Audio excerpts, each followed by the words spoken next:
కనీసం నా ఇంటికి దౌర్జన్యంగా వచ్చారు. ఆ రోజు పొద్దున్న నేను ఉంటే నా పెట్స్ ఉన్నాయండి లోపల, 3 పెట్స్ ఉన్నాయి. నా రూము అన్ని నా చిన్నప్పటి నుంచి వస్తువులు, నా పిల్లల వస్తువులు, నా భార్య వస్తువులు.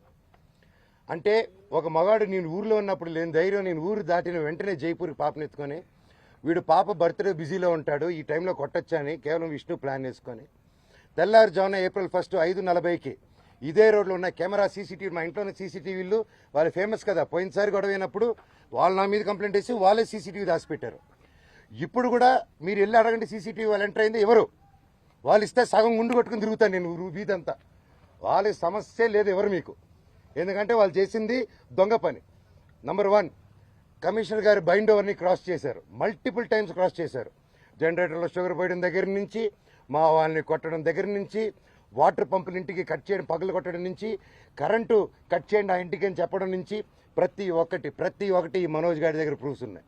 వాళ్ళ దగ్గర ఒక్క ప్రూఫ్ మనోజ్ మీద తప్పని చెప్పమనండి, నేను సాక్షాత్ అందరి కాళ్ళ మీద పడి నేను సారీ అడుగుతాను. ఒక్క ప్రూఫ్ చూడు, పోనీ నేను ఆస్తి అడిగినట్టు ఒక్క ప్రూఫ్ చూపిమనండి. వాళ్ళు చెప్పేది ప్రతిదీ అబద్ధం. ఏప్రిల్ 1వ తారీఖున దౌర్జన్యంగా 30-40 కార్లు, ఆ వీడియో కూడా ఇచ్చాను మీకు, 30-40 కార్లు ఇదే వీధిలో వచ్చి మా సెక్యూరిటీ గేట్లు దూకి స్టంప్స్లో బూతులు మాట్లాడి నా సెక్యూరిటీని కొట్టి 3 గంటల వరకు బంధించారు లోపల. నేను 100కి చేశా, పోలీసుకి చేశా, సార్ కమిషనర్ గారికి చేశా, డీసీపీ గారితో మాట్లాడారు మా వైఫ్, సార్ ఇలా అయ్యింది, పెట్స్ ఉన్నాయి, అన్ని పగలగొడుతున్నారు మా వస్తువులన్నీ లోపల, నా రూమ్ వస్తువులన్నీ పగలగొట్టేశారు.